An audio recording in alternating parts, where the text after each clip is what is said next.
welcome to Motorbike Garage. Check it out. This boat anchor, it's got a new clutch in it.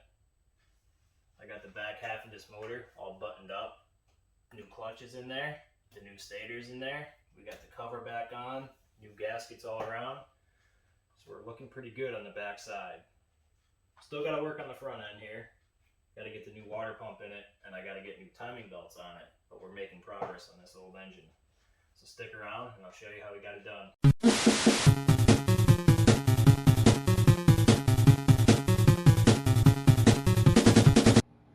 Motorbike Garage. Just as a little side note here before we get into it, there's two special tools that I found a workaround for to do the clutch. But in order to get the clutch plates to line up in the clutch basket, I had to remove my clutch basket and put it on the bench to do it. To remove the basket, you have to take this rear cover off, which means if you were trying to do this in the bike, I don't know that you could get it done without having a spare clutch basket on hand to line all your plates up with. You'll see as we go through the video what I had to do to get it done. Let's get our new clutch plate soaking in oil.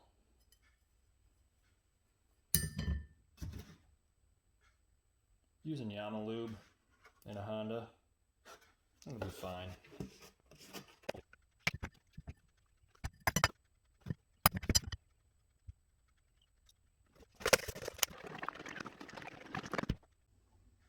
Alright, we got these plates nice and oil soaked. So let's try and get this thing back together. I let those plates soak in oil for 24 hours, just overnight.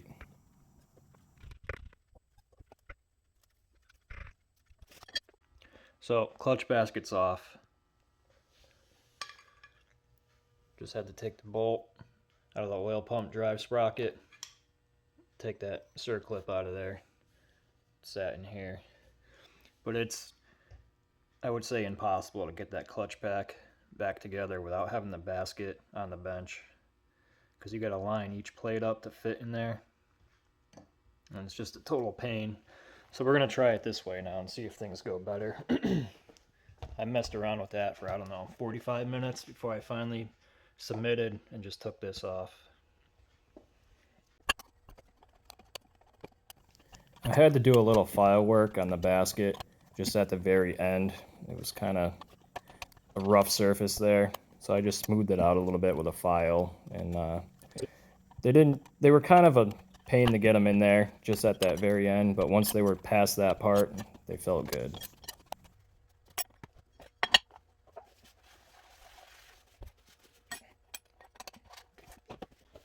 Okay, now I gotta rig something up to compress this.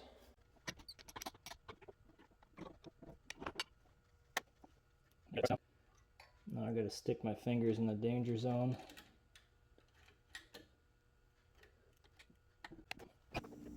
This is where one of those special tools I was talking about earlier comes into play, just to help you press that spring down and compress it to put the circlip in. I'm not sure if that snap ring is seated properly. I'm gonna give it a smack. Just try to relieve some of the pressure and hopefully it'll seat itself.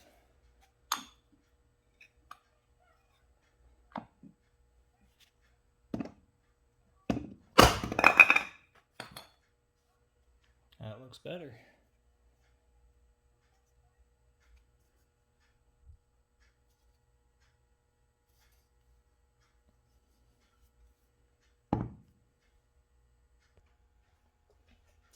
Okay, now hopefully it comes back out of there.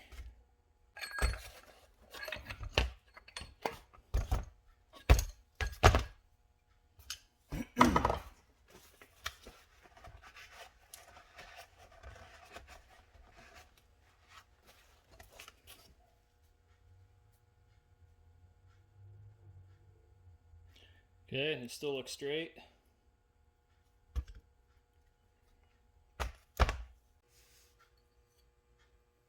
Let's get this clutch basket back in here.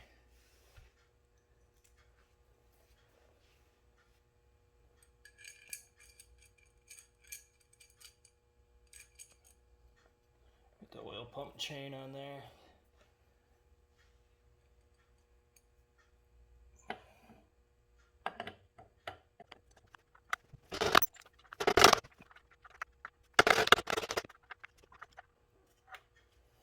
I missed. Chain came off.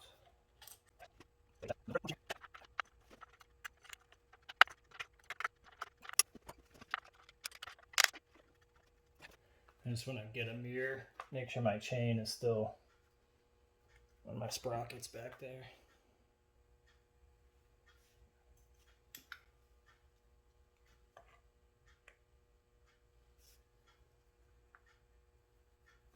Looking good.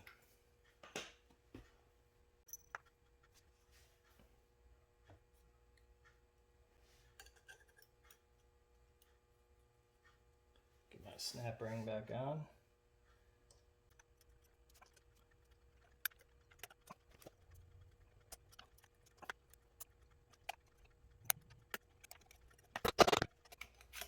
Okay, that's in the groove.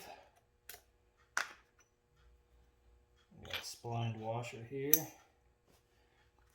We got our 5mm bolt for the oil pump drive sprocket. I think I'm going to put a little Loctite on that. Hang on.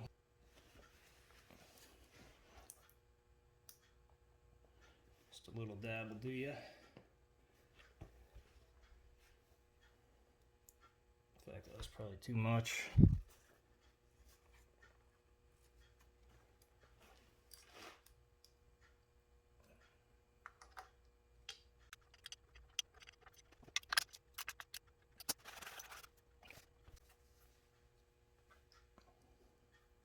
Hopefully this goes in smooth here. Please.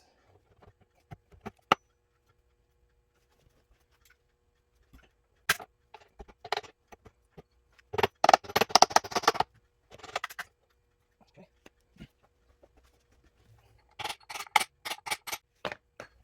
Couple love taps. Make sure it's seated home. This washer says outside. That goes in first.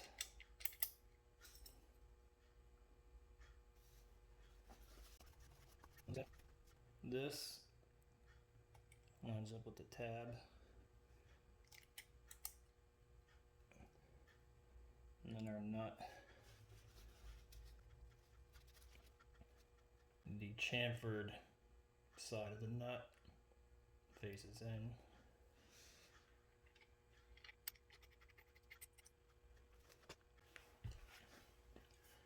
Now we just gotta torque that nut to specification. Again, I don't have the tool, but I got a strikeable pry bar. That should get the job done.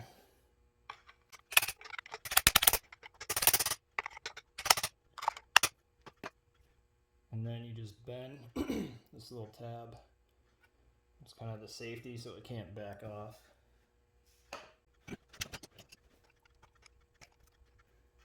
Bend 2 for good measure.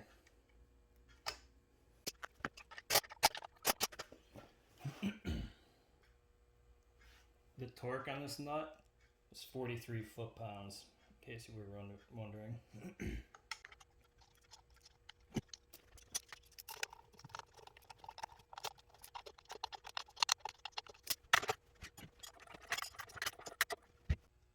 So that's the clutch replacement procedure complete.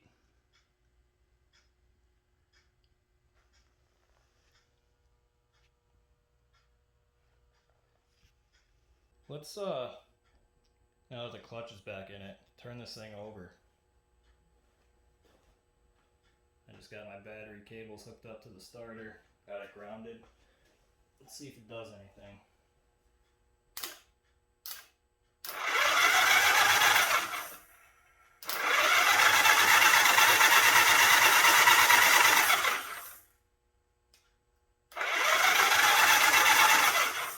Put some new spark plugs in it, turn it over again, because now would be a great time to know if the sprag clutch is slipping or anything stupid like that.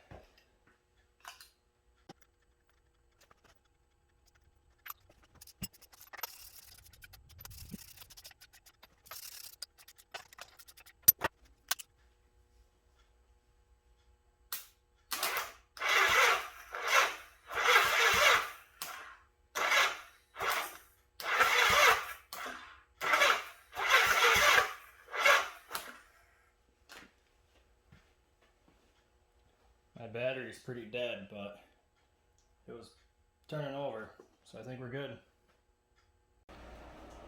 There's a few imperfections around this case cover, so I'm going to throw a little 1207B on there, also known as Suzuki Bond.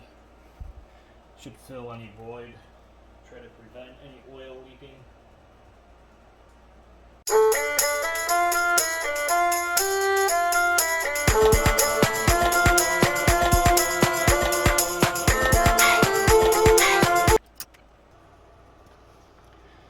I don't know, for those of you that didn't see the other video, but we had a crack here. It wasn't on the inner surface, sealing surface inside of here, but just for a good measure, I put some silicone around the bolt and drove it in.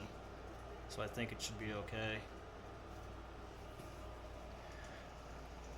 I'm gonna have to run a tap or something through this hole. The threads don't feel good. Otherwise, our rear cover is back on there. Next week, I'm gonna try and get the front half of this engine put back together. Get our water pump in there. I got some cleaning to do in there. A lot of grime and whatnot. And we got to get these belts out of here. So thanks for watching, and we'll see you next time.